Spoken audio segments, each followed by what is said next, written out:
Hello friends, welcome to WiFi study changing the way of learning. स्वागत है आप सभी का इंडिया के number 1 study channel WiFi study में।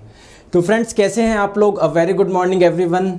तो आज इस वाली पर्टिकुलर क्लास में मैं आपसे 2020 में इस साल में जो पेपर हुए हैं उसमें जो क्वेश्चंस पूछे गए हैं साइंस के, वो मैं आप लोग को सॉल्व करवाने वाला हूं, जिससे आप लोग को एग्जैक्टली पता पड़े कि इस बार किस प्रकार के क्वेश्चंस आ रहे हैं। और ये जो सेशन है सभी एग्जाम्स के लिए इंपॉर्टेंट है, क्योंकि आप लोग को पता है जनरल साइंस सभी एग्जाम में सेम रहती है, 10th तक की ही रहती है, चाहे वो रेलवे हो, एसएससी हो, डिफेंस हो। और आपकी जानकारी के लिए मैं बता दूं तो आज जो मैं आप लोगों को क्वेश्चन कवर करूंगा, जो इस साल में क्वेश्चन हुए पेपर हुआ है सीएचएसएल का, सीजीएल का, वो सभी क्वेश्चंस मैं आप लोगों को करवाऊंगा। ओके दोस्तों, एसएससी जेईई का भी पेपर हुआ है, तो आप लोग देखिए साइंस के किस प्रकार के क्वेश्चन आते हैं। तो स्टार्ट करते हैं ये सेशन। इससे पहले मैं आप लोग को बता दूं, रेलवे स्टूडेंट्स के लिए रोज सुबह 9:30 बजे क्लास होती है। टारगेट एक ही है, एनटीपीसी हो या ग्रुप डी हो दोस्तों, लेट्स क्रैक इट। ठीक है। और आपकी जानकारी के लिए मैं बता दूं, रोज शाम को 4 बजे साइंस का फ्री लाइव टेस्ट होता है दोस्तों। इसी साइंस टेस्ट से सारे क्वेश्चंस आप लोगों के एग्जाम में पूछे गए 2020 से। ठीक है, तो आप लोगों का रोज शाम को 4 बजे टेस्ट अटेम्प्ट करा करो, इसको मैं सारे सॉल्यूशन करवाता हूं। और इसीलिए और आपकी प्रिपरेशन को ध्यान में रखते हुए रोज 1 बजे मैंने चैप्टर वाइज साइंस के एमसीक्यू भी मैंने स्टार्ट कर दिया है। तो ये दोनों आप लोगों को कहाँ मिलेंगे? अनअकैडमी में मिलेंगे, बिल्कुल फ्री मिलेंगे। इसके लिए क्या करना है? अनअकैडमी लर्निंग ऐप डाउनलोड करना है। वहाँ पर दोस्तों आप लोग उससे गोल पूछे तो रेलवे एग्जाम्स डालिए, सर्च करिए मेरा नाम नीरज जांगेड़ और मुझे आप लोग फॉलो कर लें। जैसे आप लोग मुझे फॉलो कर लेंगे दोस्तों, यहाँ पर आप लोग स्पेशल क्लासेज में देखेंगे, सी ऑल करेंगे, सारी क्लासेज आप लोगों को दिख जाएगी। और दोस्तों कोई भी अनअकैडमी सब्सक्रिप्शन लेते हैं तो आप लोग को यहाँ पर मिलता है मल्टीपल कोर्स, मतलब एक सब्सक्रिप्शन लेने पे उस कैटेगरी में जितने भी कोर्सेज चल रहे हैं सारे कोर्स आप लोगों को वहाँ पर देखने को मिलते हैं। आप लोगों को वहाँ पर मिलता है दोस्तों अनलिमिटेड एक्सेस, कितनी भी बार आप लोग देख सकते हो। इसी में आपको टेट सीरीज भी मिलती है, हर क्लास की पीडीएफ भी मिलती है।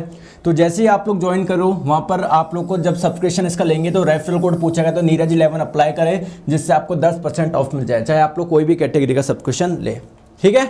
और दोस्तों ध्यान रखिए, आज संडे है, मैंने बताया था संडे को दोपहर 2 बजे मैं आपके लिए एक सेशन लेने वाला हूं, how to crack any exam. किसी भी एग्जाम को कैसे क्रैक करें, एक शानदार टेक्निक में बताऊंगा आपको, ओएसओ मेथड, जिससे आप लोग कोई भी एग्जाम क्रैक कर सकते हैं, छोटे से छोटा, बड़े से बड़ा। हम लोग तैयारी तो कर लेते हैं, लेकिन दोस्तों पता नहीं होता कि आप लोगों का पढ़ना कैसे है और सिलेक्शन नहीं हो पा रहा, तो बिल्कुल साइंटिफिक स्टडी हम लोग करेंगे। तो आज संडे को यानी रविवार को 2 बजे सेशन होगा, अनअकैडमी पे होगा। इस क्लास की लिंक मैंने कमेंट में डाल दी है, तो उसके खोल के नोटिफाई मी पे सेलेक्ट कर ले। जैसे ही आप लोगों की क्लास स्टार्ट होगी आपको नोटिफिकेशन आ जाएगा, कमेंट में मैंने लिंक डाल दी है। जब क्लास खत्म होगी उसके बाद में आप लोग देख लीजिएगा। ठीक है, चलिए स्टार्ट करते हैं। स्टार्ट करें तो क्वेश्चंस में स्टार्ट करवा रहा हूं आप लोगों को। साइंस के जो क्वेश्चन पूछे गए हैं आप लोगों से इस साल में, मेनली जो पेपर हुए हैं आप लोगों के 2020 में, सीएचएसएल के हुए हैं, सीजीएल के, और आप लोगों का दोस्तों एसएससी जेईई के जो पेपर हुए हैं, सारे क्वेश्चंस मैं आप लोगों को सॉल्व करवा देता हूँ। चलिए आ जाइए। तो पहला क्वेश्चन आप लोगों की स्क्रीन पे आ रहा है, ध्यान से आप लोग देखेंगे। पहला क्वेश्चन आप लोगों की स्क्रीन पे है। ये क्वेश्चन आप लोगों का सीएचएसएल में पूछा हुआ है।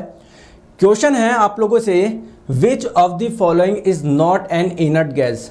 इनमें से कौन सी एक इनर्ट गैस नहीं है, आप लोगों को बताना है। ठीक है, इनमें से कौन सी एक इनर्ट गैस नहीं है। तो दोस्तों जब हम लोगों ने पीरियोडिक टेबल पढ़ी थी तो मैंने आप लोगों को बताया था कि जो पीरियोडिक टेबल में सबसे लास्ट वाला जो ग्रुप होता है, 18 ग्रुप होता है, इनके सभी का आउटर मोस्ट शेल, बाहरी कक्षा पूर्ण रूप से भरी हुई होती है। ये बिल्कुल इनर्ट होती है, अक्रिय होती है, ये किसी से रिएक्शन नहीं करती है। क्लियर। तो उनमें कौन कौन सी गैसेज आ जाएगी आप लोगों के इनर्ट गैसेज में, जिनको हम लोग नोबल गैसेज भी बोलते हैं। तो इनमें आप लोगों की जो गैसेज आती है मैं आपको बताता हूँ, helium, neon, argon, krypton, xenon, radon. तो क्या आप लोगों का दोस्तों इसमें फ्लोरीन आती है क्या? नहीं सर, फ्लोरीन आपके 18th में नहीं आता, 17th में आता है। तो 17th वाला नहीं होता इनर्ट गैस, 18 ग्रुप वाला होता है। तो फ्लोरीन आप लोगों का राइट आंसर हो जाएगा दोस्तों। फ्लोरीन जो हो जाएगा वो आप लोगों का राइट आंसर हो जाएगा।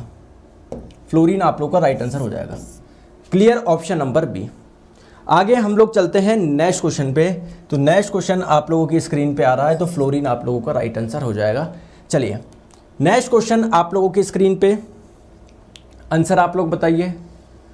ऑक्सीजन के एक अणु में कितने परमाणु होते हैं? ऑक्सीजन का जो एक मॉलिक्यूल है उसमें कितने एटम होते हैं आप लोगों को ये बताना है। आंसर बताइए। क्वेश्चन सीएचएसएल में पूछा हुआ है। देखिए मैंने आप लोगों को बताया था बहुत सारे एलिमेंट ऐसे हैं जो फ्री स्टेट में नहीं रह पाते हैं। जैसे दोस्तों आपका ऑक्सीजन मुक्त अवस्था में नहीं रह पाता, इसके जो पास वाला ऑक्सीजन है उससे ये दोस्तों कंबाइंड होकर ऑक्सीजन का मॉलिक्यूल बना लेता है। तो ऑक्सीजन के मॉलिक्यूल में दोस्तों कितना एटम है, इसमें 2 ऑक्सीजन के एटम मिलके, आपको पता है दोस्तों एटम मिलके क्या बनाते हैं, एटम यानी परमाणु मिलके क्या बनाता है, मॉलिक्यूल बनाता है, अणु बनाता है। तो इस मॉलिक्यूल में, इस अणु में ऑक्सीजन के कितने एटम हैं दोस्तों, 2 एटम यूज हुए हैं। तो राइट आंसर आप लोगों का ऑप्शन नंबर सी हो जाएगा 2। और क्यों आप लोगों के 2 ही हुए हैं, इसका भी मैं कारण आप लोगों को बता देता हूं। देखिए दोस्तों जो ऑक्सीजन होता है इसका एटॉमिक नंबर होता है 8, इसका परमाणु क्रमांक होता है 8। Hydrogen, helium, lithium, beryllium, boron, carbon, nitrogen, oxygen. तो ऑक्सीजन का एटॉमिक नंबर होता है 8। दोस्तों एटॉमिक नंबर 8 होने का मतलब ये है कि इसमें प्रोटॉन की संख्या कितनी है, 8 है। जितने प्रोटॉन होते हैं उतने इलेक्ट्रॉन होते हैं, यानी इलेक्ट्रॉन भी कितने हो जाएंगे, इसमें 8 हो जाएंगे। अब होता क्या है दोस्तों, जब आप लोग इसको फिक्स करोगे, जैसे ये आप लोगों का जब ऑक्सीजन के एटम में बीच में क्या होता है, न्यूक्लियस होता है, नाभिक होता है। ये पहली कक्षा, ये दूसरी कक्षा, ये तीसरी कक्षा, इलेक्ट्रॉन कक्षाओं में रहता है। तो पहली कक्षा में अधिकतम इलेक्ट्रॉन कितने आ सकते हैं दोस्तों, 2 आ सकते हैं। दूसरी की कैपेसिटी कितनी होती है, 8 की होती है, लेकिन 2 तो पहली में आ गए, बचे कितने, 6। तो दूसरी कक्षा में इसके 6 हो गए। सिमिलरली ऑक्सीजन का जो दूसरा एटम है उसके साथ में भी यही है क्या, बिल्कुल यही है। तो फ्रेंड्स इसका भी अष्टक पूरा नहीं है, इसके भी आउटर मोस्ट शेल में 6 इलेक्ट्रॉन है। हर कोई एटम चाहता है उसके बाह्यतम कक्षा में 8 इलेक्ट्रॉन हो, लेकिन इसके तो 6 ही है, इसके भी 6 ही है। ये भी चाहता है कहीं से 2 आ जाए, ये भी चाहता है कहीं से 2 आ जाए। तो होगा क्या, जैसे ये ऑक्सीजन है 1 2 3 4 5 6, मतलब इसके आउटर मोस्ट शेल में 6 इलेक्ट्रॉन है। दूसरा ऑक्सीजन है, इसके भी आउटर मोस्ट शेल में 6 इलेक्ट्रॉन है। तो दोस्तों ये एक इलेक्ट्रॉन की क्या कर लेता है, शेयरिंग कर लेता है।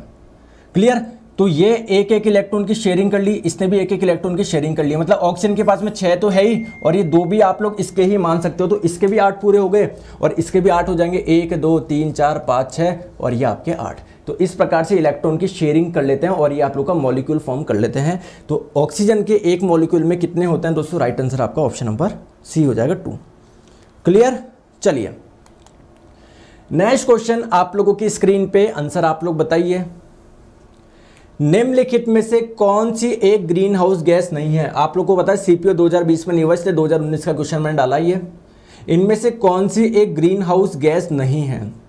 तो आइए पूरा कॉन्सेप्ट हम लोग समझते हैं कि ग्रीन हाउस इफेक्ट क्या होता है, ग्रीन हाउस गैस क्या होता है। आइए देखिए दोस्तों, अगर मैं आप लोगों से बात करूं कि हमारी पृथ्वी पे अगर ग्रीन हाउस इफेक्ट नहीं होता, ग्रीन हाउस इफेक्ट क्या होता है ये तो हम लोग चर्चा करेंगे। पहले मैं बात कर रहा हूं, अगर ग्रीन हाउस इफेक्ट नहीं होता हमारे पृथ्वी पे, तो दोस्तों जो ऑन एन एवरेज टेम्परेचर होता है वो -18 डिग्री सेल्सियस होता है। इस पूरे अर्थ पे जो ऑन एन एवरेज टेम्परेचर होता, -18 होने का मतलब ये है कि दोस्तों यहां पर जितना भी पानी है वो जम चुका होता।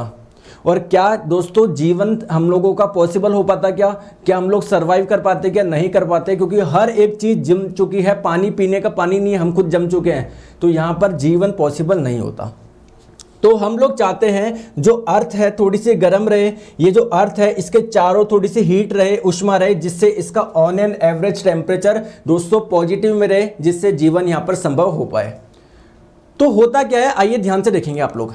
ठीक है, जैसे आप लोगों के दोस्तों कुछ फ्लावर्स होते हैं जिनको डेवलप होने के लिए, जिनको दोस्तों मैं बोलूँ वृद्धि के लिए, जिनके ग्रोथ के लिए हीट की जरूरत होती है। जैसे टमाटर के आप लोग के जो फल होते हैं ना टमाटर का, तो इसको ग्रोथ के लिए इसको थोड़ी सी हीट की जरूरत होती है, उष्मा की जरूरत होती है। तो हम लोग क्या करते हैं दोस्तों, एक कांच के स्लैब में, इस कांच के घर में क्या कर देते हैं, इन पौधों को लगाते हैं। इससे क्या होते हैं दोस्तों, जो भी सन से हीट आती है वो अंदर एंटर कर जाती है, लेकिन जैसे ही पौधों से रिफ्लेक्ट होती है दोस्तों वो बाहर नहीं जा पाती, इसी के अंदर ट्रैप हो जाती है। क्लियर। तो इसकी वजह से चारों ओर पे क्या रहती है, हीट रहती है टमाटर के पौधे पे, जिसकी वजह से ये ग्रोथ कर पाते हैं। क्लियर। तो सेम चीज ये है दोस्तों, सन से जो आप लोगों की हीट आती है ये इससे रिफ्लेक्ट हो जाती है, लेकिन हम लोग चाहते हैं हीट दोस्तों इसके चारों ओर ही रहे। तो होता क्या है दोस्तों, आपको पता है अर्थ के चारों ओर एटमॉस्फेयर है। एटमॉस्फेयर में दोस्तों कुछ बहुत सारी गैसेज है, जैसे मान लो CH4 है, मीथेन है। तो जो भी आप लोगों की हीट वेव्स आई, ये इससे रिफ्लेक्ट होकर जब जाती है तो ये CH4 इसको ट्रैप कर लेता है यहीं पर। जैसे आप लोग का दोस्तों N2O है नाइट्रस ऑक्साइड, वो भी इसको ट्रैप कर लेता है। तो होता क्या है, ये जो हीट वापस नहीं जा पाती अर्थ के चारों ओर रहती है, जिसकी वजह से दोस्तों हीट रहती है चारों ओर, किसके, अर्थ के। और ऑन एन एवरेज टेम्परेचर जो होता है वो -1 प्लस में होता है। तो कौन कौन सी गैस है जो हीट को अपने चारों ओर ट्रैप कर लेती है, मतलब अर्थ के चारों टेम्परेचर चारों ओर क्या कर लेती है, ट्रैप कर लेती है। ये होती है आपकी water vapour, carbon dioxide, methane, ozone, nitrous oxide और आप लोगों का क्लोरोफ्लोरोकार्बन। ध्यान रखेंगे दोस्तों, आप लोगों की जो भी गैस है इसमें आप लोग देखो इनका स्ट्रक्चर क्या है, या आप लोगों के इनमें एटम की संख्या ज़्यादा होती है, 2 से ज़्यादा होती है, ध्यान रखें। जैसे नाइट्रस ऑक्साइड की बात करूँ तो इसमें 3 एटम है, कार्बन डाइऑक्साइड की बात करें 3 एटम है दोस्तों, अगर वाटर वेपर की बात करें इसमें भी 3 एटम है। तो 2 से ज़्यादा वाली दोस्तों जितने भी होती है ये आप लोगों की किसकी तरह वर्क करती है, आप लोगों के ग्रीन हाउस गैस की तरह। तो इनमें से कौन सा आप लोगों की ग्रीन हाउस गैस नहीं है, आंसर आप लोग बताइए। इसमें से कौन सा आंसर हो जाएगा, जल्दी से मुझे बताइए, जल्दी से बताइए, ये आपका आंसर कौन सा हो जाएगा। मैंने क्या बोला, 2 एटम से ज़्यादा वाली गैस होनी चाहिए, तो आप लोग का राइट आंसर हो जाएगा कार्बन मोनोऑक्साइड। इसमें केवल और केवल 2 एटम है, ठीक है। चलिए नेक्स्ट क्वेश्चन पे चलते हैं। आप लोगों की स्क्रीन पे आंसर आप लोग बताएंगे। क्वेश्चन आप लोगों की स्क्रीन पे, सेल्यूलोज, स्टार्च, ये दोस्तों हमारे दैनिक जीवन में उपयोगी तत्व का उदाहरण है। मतलब किस चीज़ का ये एग्जाम्पल्स हैं आप लोगों के, सेल्यूलोज होंगे, स्टार्च होंगे, किस चीज़ के एग्जाम्पल है। तो दोस्तों आप लोग जानते हैं जो सेल्यूलोज होता है ये प्लांट्स में पाया जाता है। इस सेल्यूलोज को हम लोग क्या बोलते हैं, प्लांट कार्बोहाइड्रेट भी बोलते हैं। सेल्यूलोज को क्या बोलते हैं, प्लांट कार्बोहाइड्रेट भी हम लोग बोलते हैं। क्लियर है क्या। अब चीज को ध्यान से समझो, आप लोग भोजन में क्या लेते हो, कार्बोहाइड्रेट भी लेते हो, फैट भी लेते हो, प्रोटीन भी लेते हो। तो दोस्तों जो कार्बोहाइड्रेट होता है वो आप लोगों का अलग अलग प्रकार का हो सकता है। जैसे आप लोगों ने सुना होगा, आप लोगों को बोला जाता है कि जब भी आप लोग कार्बोहाइड्रेट खाते हो तो जब इसका डाइजेशन होता है, जब इसका पाचन होता है, किस में कन्वर्ट होता है दोस्तों, ये आप लोगों का ग्लूकोज में कन्वर्ट होता है। क्लियर, यानी ये आप लोगों का एक कॉम्प्लेक्स फॉर्म है, ये आप लोगों का एक जटिल रूप है और ये आप लोगों का एक सरल रूप है। यही मतलब वो पाचन में तो यही होता है, जो कॉम्प्लेक्स मॉलिक्यूल होते हैं वो सिंपल मॉलिक्यूल्स में टूटते हैं। तो दोस्तों कार्बोहाइड्रेट आप लोगों का अलग अलग तरह के होते हैं। देखिए ध्यान से देखिए, जो कार्बोहाइड्रेट होते हैं वो अलग अलग तरीके के होते हैं। एक होते हैं मोनोसैकेराइड। मोनोसैकेराइड कौन से होते हैं, जिसमें केवल एक शुगर का मॉलिक्यूल पाया जाता है। डाइसैकेराइड कौन से होते हैं, जिसमें 2 शुगर के मॉलिक्यूल्स पाए जाते हैं। ओलिगोसैकेराइड क्या होते हैं, जिसमें 2 से 10 के बीच में शुगर मॉलिक्यूल्स पाए जाते हैं। और पॉलीसैकेराइड क्या होता है, जिसमें 10 से ज़्यादा क्या पाए जाते हैं, शुगर के मॉलिक्यूल्स। तो देखिए आप लोगों का ग्लूकोज सबसे सिंपल कार्बोहाइड्रेट है, सबसे सिंपल कार्बोहाइड्रेट है। जबकि ये आपका स्टार्च हो गया दोस्तों, सेल्यूलोज हुआ, ग्लाइकोजन हुआ, ये क्या है आप लोगों के पॉलीसैकेराइड है। मतलब जब इनका डाइजेशन होगा, इनका पाचन होगा दोस्तों, ये किस में कन्वर्ट होंगे, आपके ग्लूकोज में, गैलेक्टोज में, फ्रक्टोज में। तो कहने का मतलब ये है कि ये मैं इनको मोनोमर बोल सकता हूँ क्या, और ये आप लोगों के हो जाएंगे पॉलीमर। जैसे दोस्तों आप लोगों की एक माला है, तो माला अगर मोतियों से मिलकर बनी है तो हर एक मोती आपका हो जाएगा मोनोमर 1 लाख। और दोस्तों ये जो पूरी चैन बना रहा है ना, इसको हम लोग बोल देंगे पॉलीमर।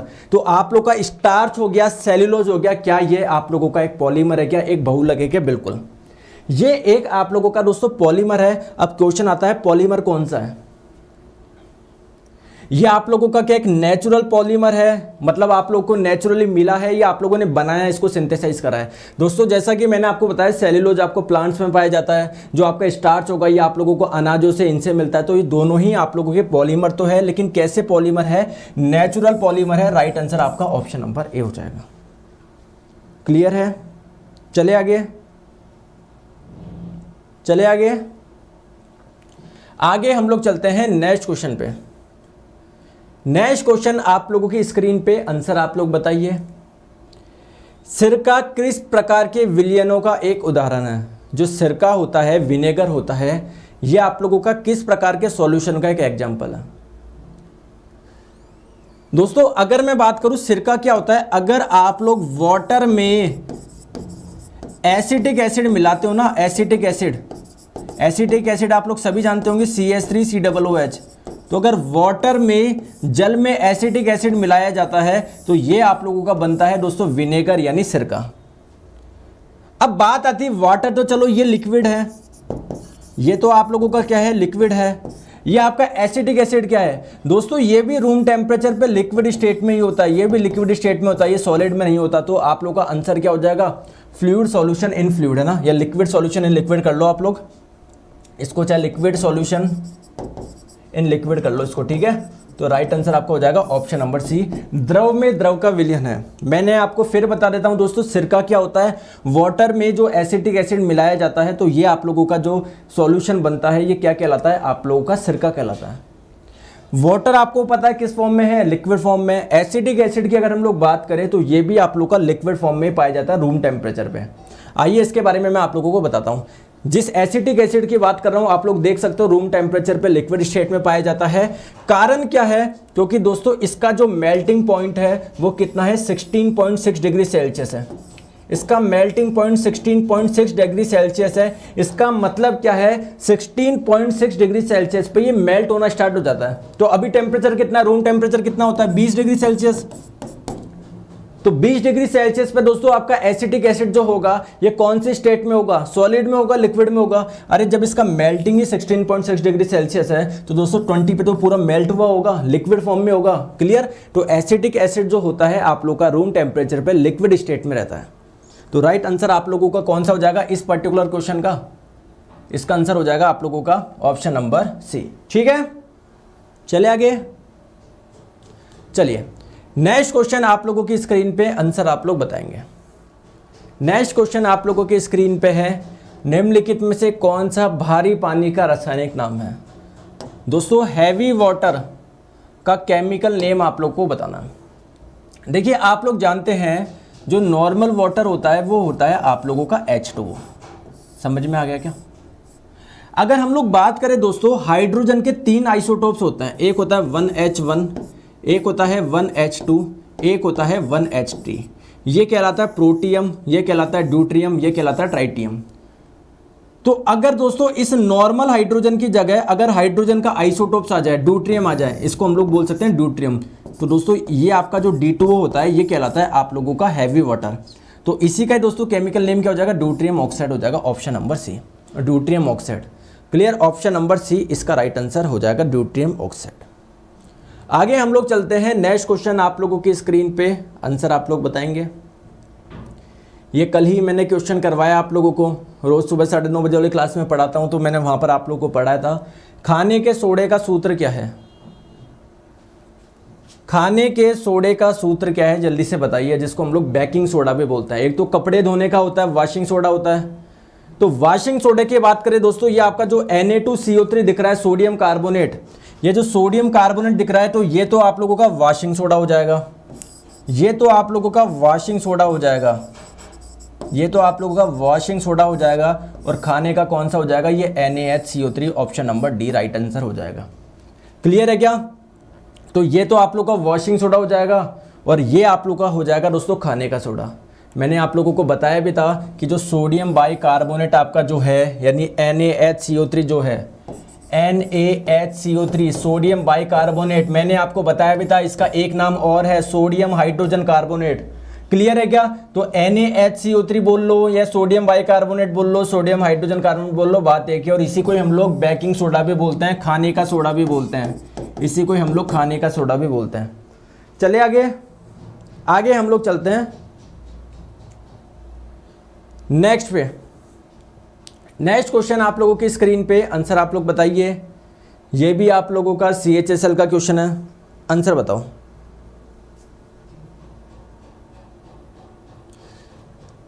एक बबलू अनाड़ी है, नाम अनाड़ी वैसे ही काम अनाड़ी। ग्रीन हाउस वाला नहीं पूछा गया था, तो आपके सेट में आया हो या नहीं आया हो इस बात का आपको पता है क्या। अरे कितने सेट होते हैं आपको पता है, सब सेट एक जैसे ही आता है क्या, मतलब आपके सेट में नहीं आया तो ये CHSL वाला क्वेश्चन नहीं हुआ। एक जन बोलो सर ये क्वेश्चन नहीं आता CHSL में। अरे भैया अलग अलग सेट होता है, हर सेट में अलग अलग पेपर आता है, आपको यही नहीं पता। सही रखा है आपने नाम बिल्कुल अपना। आंसर बताओ इधर। क्वेश्चन है परमाणु सिद्धांत का आविष्कार डैश द्वारा किया गया और वह कहां से थे। आप लोगों को पता है दोस्तों जो एटॉमिक थ्योरी दी गई थी वो किसके द्वारा दी गई थी, जॉन डाल्टन के द्वारा दी गई थी। जॉन डाल्टन ने क्या बताया था कि दोस्तों हर एक सब्सटेंस, जितने भी पदार्थ है, जितने भी मैटर होते हैं, वो बहुत छोटे छोटे पार्टिकल से मिलकर बने होते हैं। और जॉन डाल्टन ने इन छोटे छोटे पार्टिकल को नाम दिया था दोस्तों एटम, यानी परमाणु। ठीक है, तो ये थ्योरी किसने दी थी? जॉन डाल्टन ने दी थी। और ये कहाँ के है दोस्तों? यूके के है। तो राइट आंसर आपका कौन सा हो जाएगा? अच्छा, दोनों ही ऑप्शन सेम हो गया, ऑप्शन नंबर सी आ जाएगा इसमें। क्लियर? आई थिंक इसका ये चेंज कर लो, यूएस कर लो इसको, यूएसए कर लो इसको। क्लियर? तो राइट आंसर आपका हो जाएगा ऑप्शन नंबर सी। चले आगे, नेक्स्ट क्वेश्चन आप लोगों की स्क्रीन पे, आंसर आप लोग बताएंगे।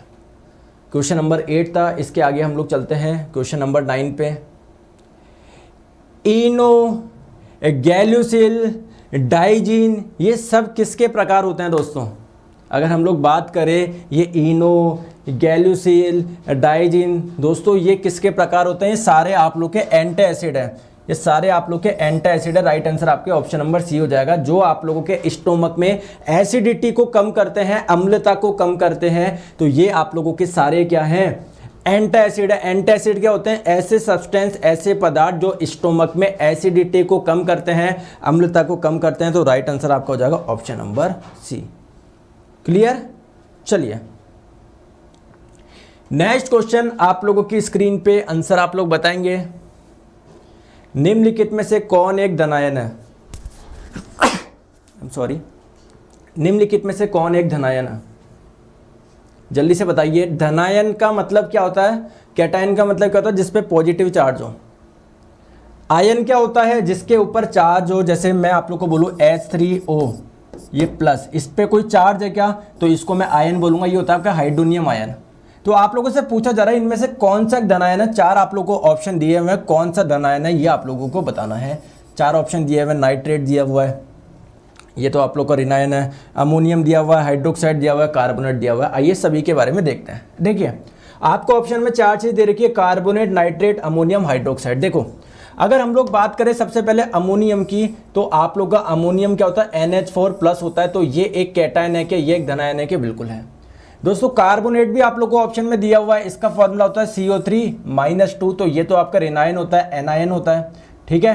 हाइड्रोक्साइड की बात करें तो ये होता है आपका OH-, ये भी आप लोगों के क्या है? ऋणायन है। और एक आपको ऑप्शन में दे रखा था नाइट्रेट, जो होता है NO3-, तो ये भी आप लोगों का एक ऋणायन है। तो धनायन इसमें से कौन सा हुआ दोस्तों? अमोनियम हुआ, क्योंकि देखिए इस पे आपका पॉजिटिव चार्ज है, ये नहीं है। तो अमोनियम आप लोगों का राइट आंसर हो जाएगा NH4+।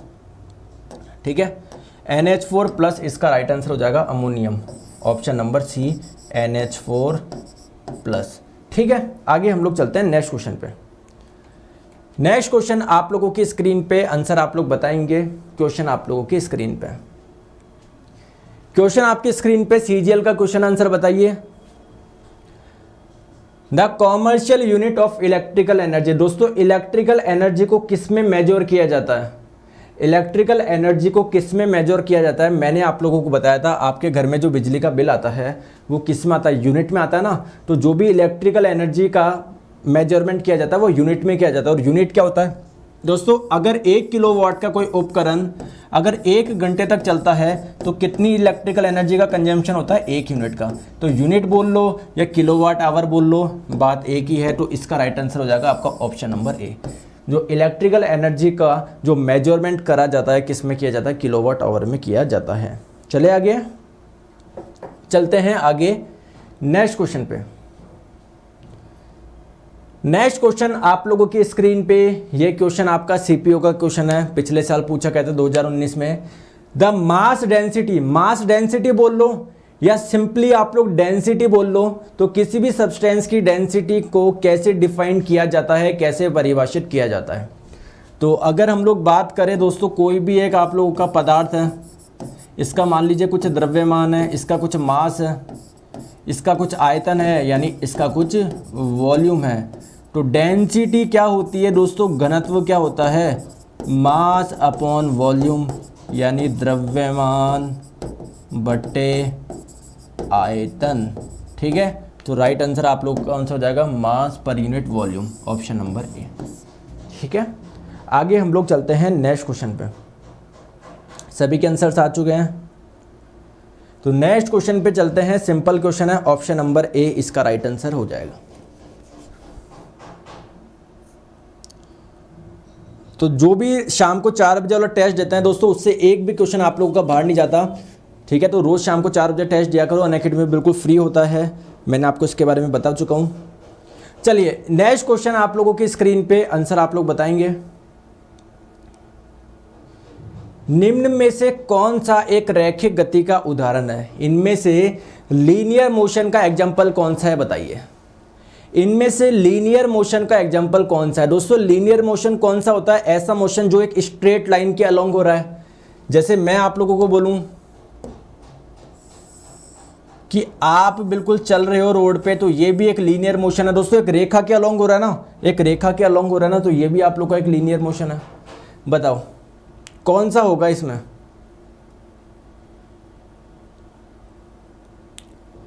तो राइट आंसर हो जाएगा आप लोगों का ऑप्शन नंबर ए। अब ball is thrown vertically up and then come down vertically. दोस्तों अगर कोई बॉल ऊपर जा रही है, ठीक है, चाहे फिर नीचे आ रही है, ये भी आप लोगों का एक स्ट्रेट लाइन मोशन है। क्योंकि दोस्तों देखिए ये भी आप लोगों को एक लाइन के अलोंग हो रहा है ना, एक लाइन के अलोंग हो रहा है ना, एक लाइन के अलोंग हो रहा है ना, और वापस हो रहा है, वो भी तो एक लाइन के अलोंग हो रहा है ना। तो जब भी एक रेखा के अलोंग गति होती है तो दोस्तों ये आप लोगों का कहलाता है लीनियर मोशन, रैखिक गति। तो राइट आंसर आपको हो जाएगा ऑप्शन नंबर ए।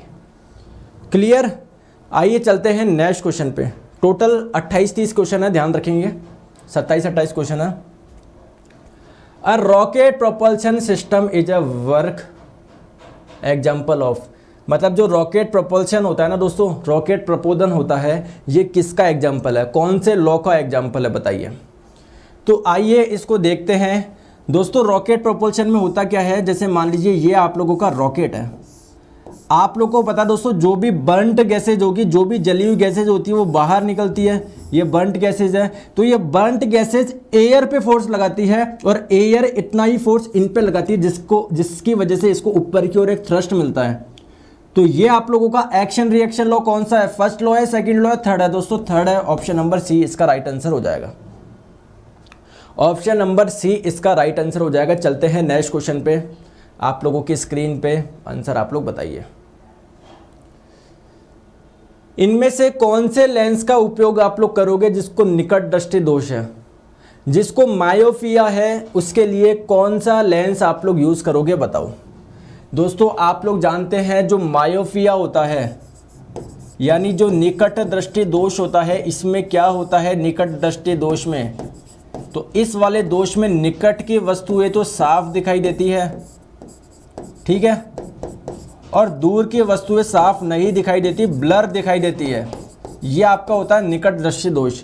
तो इसमें प्रॉब्लम क्या आती है दोस्तों, जो हमारी ह्यूमन आई होती है ना, जो हमारी ह्यूमन आई होती है, ये यहाँ पर लेंस होता है कॉन्वेक्स लेंस, यानी उत्तल लेंस होता है, जो हमारा नेचुरल लेंस होता है। तो इसमें जो भी प्रकाश की किरणें आती है, कॉन्वेक्स लेंस आपको पता है क्या करता है, कन्वर्ट्स करता है। तो ये दोनों प्रकाश किरणें कन्वर्ज हो जाती है, और कन्वर्ट्स करके जहाँ पर मिलती है वहाँ पर प्रतिबिंब बनता है, इमेज। इमेज कहाँ पर बनता है दोस्तों? रेटिना पर बनता है। तो ये तो मैंने कहानी आप लोगों को बताई है एक हेल्दी ह्यूमन आई की, एक स्वस्थ मनुष्य की आई के लिए। लेकिन दोस्तों जिनको ये डिजीज होती है, जिनको ये प्रॉब्लम होती है, उसमें क्या होती है, जब प्रकाश किरणें आती है ना, पहले ही मिल जाती है। यानी जो इमेज बनता है ना, इमेज जो प्रतिबिंब बनता है ना, वो रेटिना के सामने ही बन जाता है, रेटिना से पहले ही बन जाता है, रेटिना से पहले ही बन जाता है।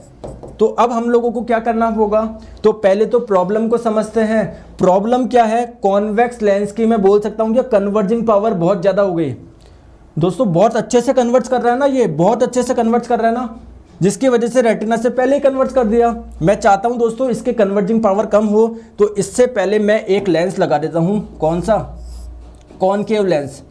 क्यों? क्योंकि कॉनकेव लेंस जो होता है, अवतल लेंस, वो डाइवर्जिंग होता है। तो दोस्तों अगर मैंने इधर ये लगा दिया तो जो भी इसमें प्रकाश किरणें आएगी, कुछ ये डाइवर्ज कर देगा, ये क्या कर देगा, डाइवर्ज कर देगा।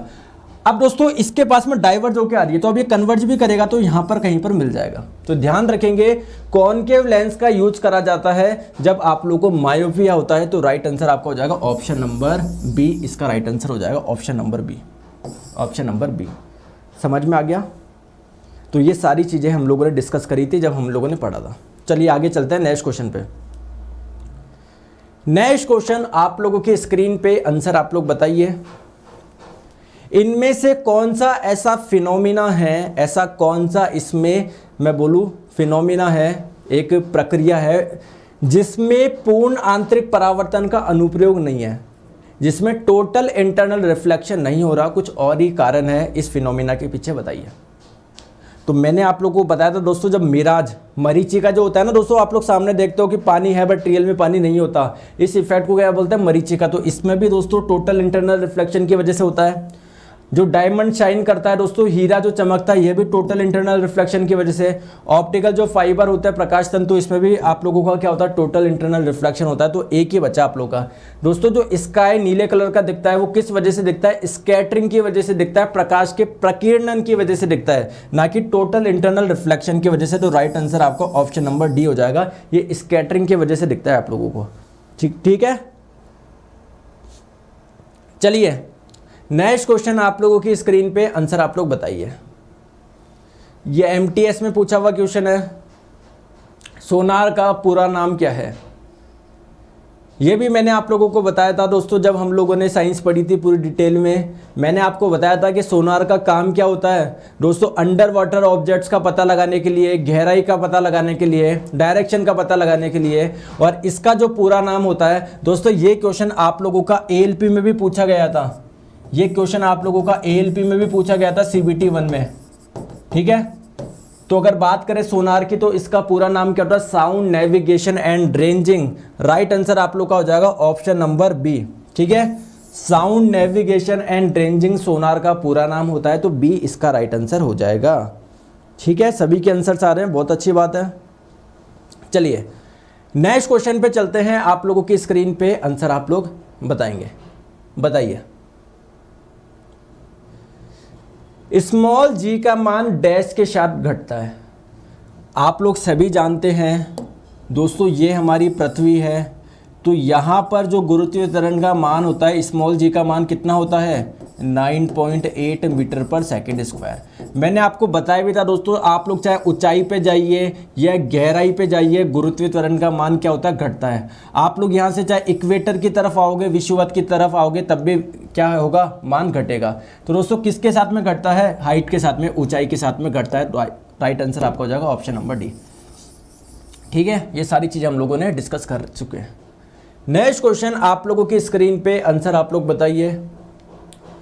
दो वस्तुओं के बीच के आकर्षण बल को क्या कहा जाता है। अगर कोई भी दो वस्तु है, कोई भी दो बॉडी है, इनके बीच के आकर्षण बल को क्या कहा जाता है। तो आप लोगों को मैंने बताया था दोस्तों, कोई भी दो बॉडी हो, जैसे मान लीजिए एक का मास m1 है, एक का मास m2 है, किसी का द्रव्यमान m1 है, एक का द्रव्यमान m2 है, कोई भी दो वस्तु होती है तो आपस में एक दूसरे को अट्रैक्ट करती है, और ये बीच में जो आकर्षण बल लगता है, इसको हम लोग बोलते हैं ग्रेविटेशनल अट्रैक्शन फोर्स, या फिर आप लोग सिंपली ग्रेविटेशनल फोर्स भी बोल आप लोग सकते हैं। राइट आंसर आपका हो जाएगा ऑप्शन नंबर सी। ठीक है, चलिए आगे हम लोग चलते हैं नेक्स्ट क्वेश्चन पे। नेक्स्ट क्वेश्चन आप लोगों की स्क्रीन पे है, आंसर आप लोग बताएंगे। इनमें से कौन सा इलेक्ट्रोमैग्नेटिक वेव नहीं है, इनमें से कौन सा विद्युत चुंबकीय तरंग नहीं है, ये आप लोगों को बताना है। तो देखिए फ्रेंड्स, वेव जो होती है, तरंगे जो होती है, वो दो प्रकार की होती है। वेव्स जो होती है, तरंगे दो प्रकार की होती है। एक होती है दोस्तों आप लोगों के मैकेनिकल वेव, जिसको हिंदी में हम लोग बोलते हैं यांत्रिक तरंगे, और एक होती है दोस्तों आप लोगों की इलेक्ट्रोमैग्नेटिक वेव, यानी विद्युत चुंबकीय तरंगे। तो विद्युत चुंबकीय तरंगे कौन सी होती है दोस्तों, ऐसी वेव्स, ऐसी तरंगे जिनको आगे चलने के लिए किसी माध्यम की जरूरत नहीं होती। ये वैक्यूम में से भी चल सकती है, निर्वात में से भी चल सकती है। इसके एग्जाम्पल कौन से हो जाएंगे, इसके एग्जाम्पल हो जाएंगे आप लोगों के एक्सरे हो गया, लाइट हो गया, रेडियो वेव्स हो गया, ये सारे इसी के एग्जाम्पल है। जबकि मैकेनिकल वेव क्या होती है, ऐसी तरंगे जिनको आगे चलने के लिए कोई ना कोई माध्यम चाहिए, चाहे दोस्तों एयर हो, चाहे सॉलिड हो, लिक्विड हो, ये वैक्यूम में से ट्रेवल नहीं कर सकती। इसका एग्जाम्पल आप लोग सभी जानते हैं, साउंड इसका एग्जाम्पल हो जाएगा, ध्वनि तरंगे। ठीक है, तो जो साउंड हो जाएगा दोस्तों इलेक्ट्रोमैग्नेटिक वेव नहीं है, ये मैकेनिकल वेव है। Right answer option number C हो जाएगा। क्लियर? तो राइट आंसर आपका ऑप्शन नंबर सी हो जाएगा, जबकि लाइट तो आपकी इलेक्ट्रोमैग्नेटिक वेव है, लाइट का क्यों बोल रहे हो आप? समझ में आ गई बात को? Sir which require medium non as mechanical, बिल्कुल सही है ना। आगे हम लोग चलते हैं नेक्स्ट पे। नेक्स्ट क्वेश्चन पे चलते हैं, आप लोगों की स्क्रीन पे आंसर आप लोग बताइए। दोस्तों जो ऑल्टरनेटिंग करंट होती है, इसमें जो धारा की दिशा और परिमाण जो होते हैं वो कैसे बदलते हैं? जैसे मैंने आप लोगों को बताया था, जो करंट होती है, विद्युत धारा दो प्रकार की होती है।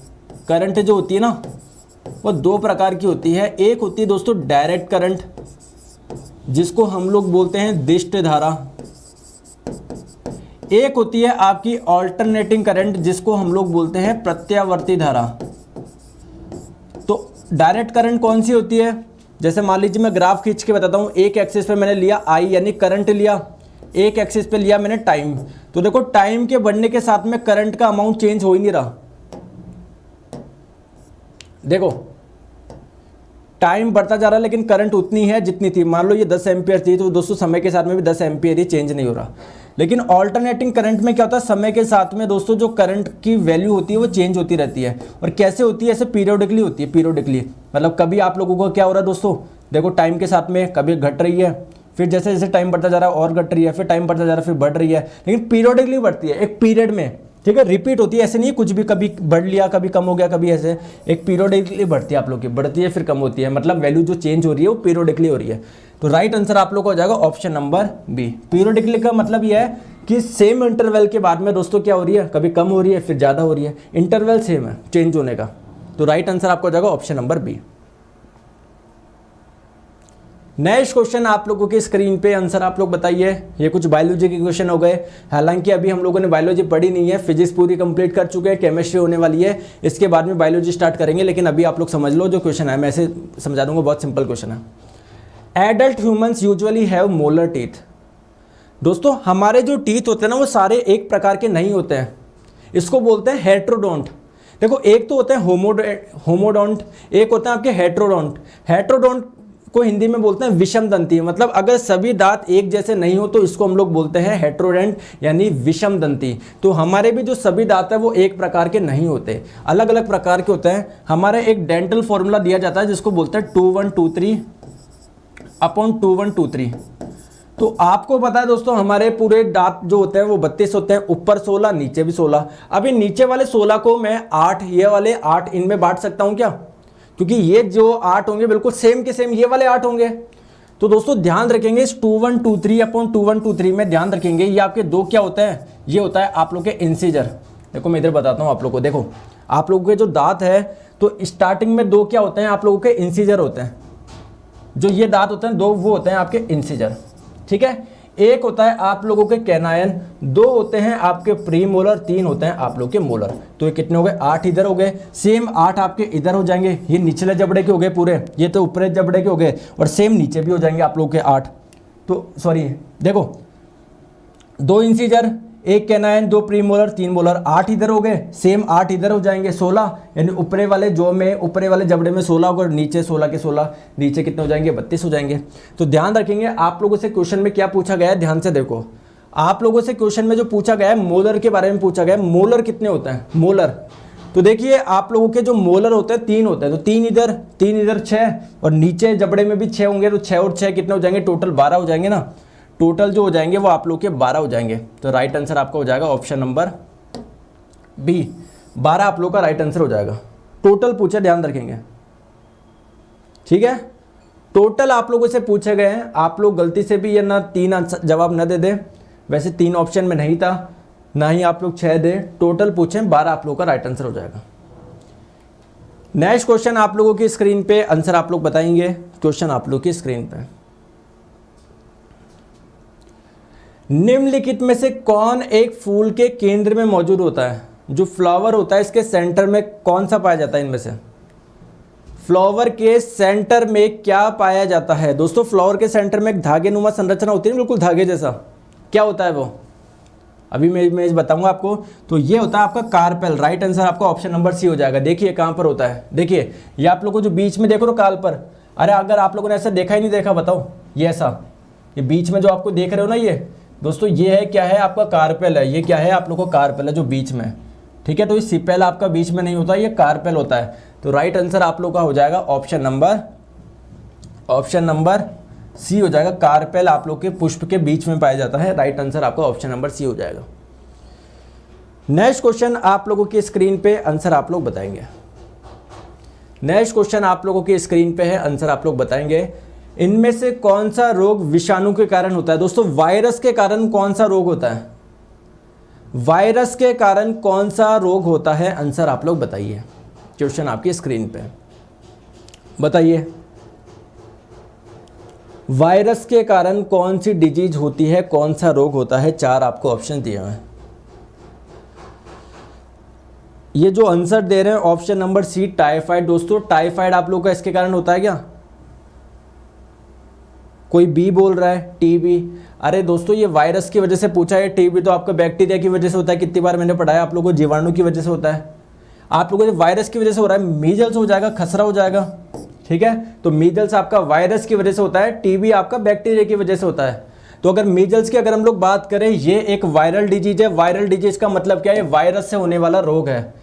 तो इसका वायरस का नाम क्या है? तो दोस्तों इसका वायरस का नाम है मीजल्स मोबिली वायरस, ठीक है। इसका नाम है मोबिली वायरस, इस वायरस का नेम है जिसकी वजह से आप लोगों को मीजल्स होता है। इसमें होता क्या है दोस्तों, आप लोग के जो शरीर होता है ना, उसमें लाल सपाट दाने हो जाते हैं, ऐसे ना, ऐसे दाने हो जाते हैं पूरी बॉडी पे आप लोगों के। समझ में आ गया क्या? और दोस्तों ध्यान रखिए, जर्मन मीजल्स को ही क्या बोला जाता है? रूबेला बोला जाता है। इस बीमारी को रूबेला के नाम से भी जाना जाता है जर्मन में। और इसमें होता क्या है, इसके लिए एक वैक्सीन लगाई जाती है, एमएमआर वैक्सीन। दोस्तों ये जो आपकी एमएमआर वैक्सीन है, ये 3 बीमारी से आपको बचाता है। कौन कौन से? एक तो हो जाएगा आप लोग के मीजल्स, एक हो जाएगा आपका मम्स, और एक हो जाएगा आपको रूबेला। ध्यान आप लोग रखेंगे। क्लियर? चलिए आगे चलते हैं नेक्स्ट क्वेश्चन पे। नेक्स्ट क्वेश्चन आप लोगों के स्क्रीन पे, कौन सी ग्रंथि केवल यौवनारंभ तक सक्रिय रहती है? बताओ। प्यूबर्टी यानी आपकी यौनावस्था तक है ना, कौन सी एक्टिव रहती है? केवल यौनावस्था तक ही। उसके बाद में दोस्तों ये गायब हो जाती है। उसके बाद में ये गायब हो जाती है। कौन सी ग्रंथि ऐसी है? कौन सी ग्रंथि है ऐसी? तो ये ग्लैंड आपकी हो जाएगी थाइमस ग्लैंड। राइट आंसर आपका हो जाएगा ऑप्शन नंबर सी।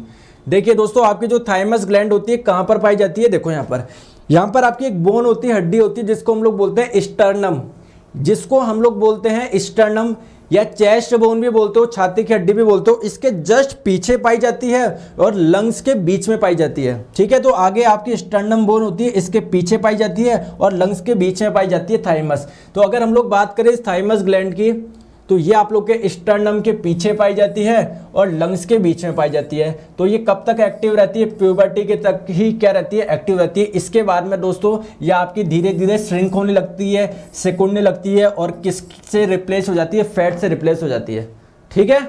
तो ध्यान आप लोग रखेंगे, राइट आंसर हो जाएगा थाइमस सॉरी। चलिए नेक्स्ट क्वेश्चन आप लोगों की स्क्रीन पे, आंसर आप लोग बताएंगे। क्वेश्चन आप लोग की स्क्रीन पे, निम्न में से किस प्रकार के प्रजनन में, किस प्रकार के रिप्रोडक्शन में केवल एक ही जनक शामिल होता है? दोस्तों आप लोग जानते हैं रिप्रोडक्शन जो होता है, प्रजनन जो होता है, वो 2 प्रकार का होता है। एक होता है आप लोगों का सेक्सुअल, जिसको हम लोग बोलते हैं लैंगिक जनन, और एक होता है असेक्सुअल। सेक्सुअल में क्या होता है दोस्तों? फिजिकली कांटेक्ट होना जरूरी है। इसमें फिजिकली कांटेक्ट होना जरूरी नहीं है। जैसे मैमल्स, हम में, ह्यूमंस में कौन सा होता है? सेक्सुअल होता है। तो एसेक्सुअल में क्या होता है? जैसे मान लीजिए कोई भी ऑर्गेनिज्म है, वो खुद ही आप लोग का 2 पार्ट में टूट जाता है और 2 अलग अलग जीव बनाता है। तो इसमें क्या सेक्सुअल रिप्रोडक्शन हुआ क्या? नहीं। तो अगर हम लोग बात करें एक ही जनक अगर शामिल हो रहा है, तो वो आप लोगों का कौन सा होगा? सेक्सुअल होगा क्या? नहीं, सेक्सुअल में तो 2 की जरूरत पड़ती है। तो ये आप लोग का हो जाएगा एसेक्सुअल, ऑप्शन नंबर ए। चलते हैं नेक्स्ट क्वेश्चन पे। नेक्स्ट क्वेश्चन आप लोगों की स्क्रीन पे, आंसर आप लोग बताएंगे। क्वेश्चन आप लोगों की स्क्रीन पे, मानव शरीर में सबसे बड़ी बाह्य श्राव्य ग्रंथियां निम्नलिखित में से कौन सी है? एक्सोक्राइन ग्लैंड बतानी है सबसे बड़ी। एक्सोक्राइन ग्लैंड बतानी है सबसे बड़ी। एक्सोक्राइन ग्लैंड बतानी है आप लोगों को सबसे बड़ी। देखिए दोस्तों, डिफरेंस देखते हैं सबसे पहले। एक्सोक्राइन ग्लैंड और एंडोक्राइन ग्लैंड में क्या डिफरेंस होता है? जो आपकी एक्सोक्राइन ग्लैंड होती है ना, इनसे कोई जूस निकलता है और जिसमें पाए जाते हैं एंजाइम्स, जबकि एंडोक्राइन से क्या निकलते हैं दोस्तों, इनसे निकलते हैं हार्मोन। हार्मोन किसी जूस में नहीं पाए जाते हैं, डायरेक्टली निकलते हैं। और ये किस में मिलते हैं, ब्लड में मिलते हैं। ये किस में मिलते हैं, ब्लड में मिलते हैं। ये क्लियर है। तो अगर बात करें दोस्तों, लीवर क्या है आप लोगों की, एक एक्सोक्राइन ग्लैंड है। इससे कौन सा जूस निकलता है, इससे बाइल जूस निकलता है और ये आप लोगों की सबसे बड़ी एक्सोक्राइन ग्लैंड है। तो राइट आंसर आप लोग का हो जाएगा ऑप्शन नंबर बी। ठीक है। तो अगर आप लोगों से पूछे सबसे बड़ी ग्लैंड कौन सी है, तब भी आंसर आपका लीवर होगा। आप लोगों से पूछे सबसे बड़ी एक्सोक्राइन ग्लैंड कौन सी है, तो आपका आंसर लीवर होगा। अगर आपसे पूछे सबसे बड़ी एंडोक्राइन ग्लैंड कौन सी है, तो आंसर आप लोग का पैनक्रियास होगा। क्लियर, क्योंकि पैनक्रियास से आप लोग के हार्मोन्स निकलते नहीं निकलते, इंसुलिन हार्मोन वगैरह ये। चलिए नेक्स्ट क्वेश्चन आप लोगों के स्क्रीन पे आंसर आप लोग बताएंगे। तो चलो दोस्तों, आज के क्वेश्चन इतने ही है। बाकी मैं जो इसके क्वेश्चन थे एसएससी जेईई के 2020 में जो पूछे गए हैं, तो वो भी मैं आपको पहले बता चुका हूँ। वैसे मैं आपको फिर से रिपीट करता हूँ। उसमें ये जो क्वेश्चन पूछा गया था, विटामिन ए की कमी से, नहीं इनमें से कौन सा ऐसा विटामिन है जिसकी कमी से आंखों के रोग होता है, तो विटामिन के हो जाएगा। पूछा गया था ब्लड की क्लॉटिंग में कौन सा विटामिन इंपॉर्टेंट रोल प्ले करता है, तो दोस्तों विटामिन के हो जाएगा। आप लोगों से पूछा गया था कि आई का ऐसा कौन सा पार्ट है जो कि उसमें लाइट को कंट्रोल करता है, वो प्यूपिल हो जाएगा। एक क्वेश्चन पूछा गया था आई का कौन सा पार्ट है जिससे सबसे पहले एंटर करती है आप लोगों की लाइट, ऐसा ट्रांसपेरेंट, तो वो आपका कॉर्निया हो जाएगा। क्लियर। तो ऐसे दोस्तों आपके लिए मैं सेशन लेके आता रहूँगा। बाकी रोज आपके सुबह 9:30 बजे क्लास होती है, इसको अगर पढ़ लोगे साइंस में कोई भी दिक्कत नहीं आएगी। और आज संडे को 2 बजे मैं सेशन लेकर आने वाला हूँ, how to crack any exam. एक शानदार मेथड बताऊंगा, OSO मेथड। क्लास खत्म होने के बाद में कमेंट में लिंक मिल जाएगी, जरूर इसको देख लेना, मजा आ जाएगा। 2 बजे आपका होगा। और इसके अलावा दोस्तों सारे जो क्वेश्चंस पूछे गए हैं इसी वाले टेस्ट से पूछे गए हैं, जो रोज शाम को 4 बजे टेस्ट होता है, तो उसको मिस करना ना भूले आप, किसी भी कंडीशन में इसको मिस ना करें आप लोग। दोस्तों रोज शाम को 4 बजे होता है, मैं खुद हर एक क्वेश्चन के सॉल्यूशन करवाता हूं, आपको आपकी रैंक भी पता पड़ेगी कि कितनी आप लोगों की रैंक आती है। और दोस्तों डेली 1 बजे आप लोगों का चैप्टर वाइज MCQ होते हैं। क्लियर। तो इन दोनों टेस्ट को अटेम्प्ट करने के लिए क्या करना है, अनअकैडमी लर्निंग ऐप डाउनलोड करना है। अगर आप लोगों से कैटेगरी पूछे तो डाल दीजिए रेलवे एग्जाम्स, मेरा नाम सर्च करिए नीरज जांगेड़ और मुझे फॉलो कर ले। यहाँ पर स्पेशल क्लासेज में दिख जाएगा, सी ऑल करोगे सारी क्लासेज आप लोग को दिख जाएगी, अपकमिंग जो कंप्लीटेड हो चुकी है सारी। ओके चले आगे। और दोस्तों आप लोग कोई भी अनअकैडमी सब्सक्रिप्शन ले तो यहाँ पर आपको मिलते हैं मल्टीपल कोर्स, यानी एक ही सब्सक्रिप्शन पे सारे कोर्सेज आप लोग को मिल जाएंगे। अगर एसएससी का लेते हो तो एसएससी के जितने भी कोर्सेज चल रहे हैं सारे मिल जाएंगे, जैसे कि आप लोग देख पा रहे हो सारे कोर्स आपको मिल जाते हैं। ठीक है, अनलिमिटेड एक्सेस है, कितनी भी बार आप लोग देख सकते हो। लाइव डाउट क्लियरिंग सेशंस होते हैं, हर क्लास की आप लोगों को PDF मिलती है। तो आप लोगों को क्या करना है, जिसका भी सब्सक्रिप्शन लेना हो, फॉर एग्जांपल एसएससी का लेना है तो इसका गेट सब्सक्रिप्शन करिए, ऑप्शन ये आ जाएंगे। तो 12 महीने का ले सकते हो, पूरे साल भर का 6000 है। एंटर रेफरल कोड इसमें डाल दोगे नीरज 11, तो ये 1 साल का 5400 का पड़ जाएगा और 2 साल का 6480 का। ठीक है, तो मिलते हैं दोस्तों अनअकैडमी पे 1 बजे क्लास में, चैप्टर वाइज MCQ होता है आप लोगों को पता है, और शाम को 4 बजे टेस्ट में। और आज 2 बजे एक स्पेशल सेशन है जो मैंने आपको बता दिया है, कमेंट में आप लोग को लिंक दिल जाएगा, खोल के आप लोग 1 बजे क्लास है आज, है ना, 1 बजे क्लास है, आप देख लेना। सर इसका PDF मिल जाएगा, इसका PDF मिल जाएगा क्लास के बाद में, कमेंट में सेक्शन में पिन कर दूंगा। ठीक है, होगी 1 बजे भी होगी, 4 बजे भी होगी, क्यों नहीं होगी भाई 1 बजे और 4 बजे, 1 बजे भी क्लास होगी, 4 बजे भी होगी।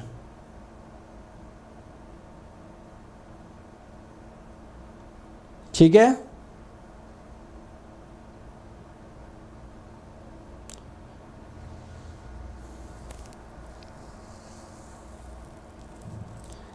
ठीक है दोस्तों, तो आज के लिए इतना ही रखते हैं।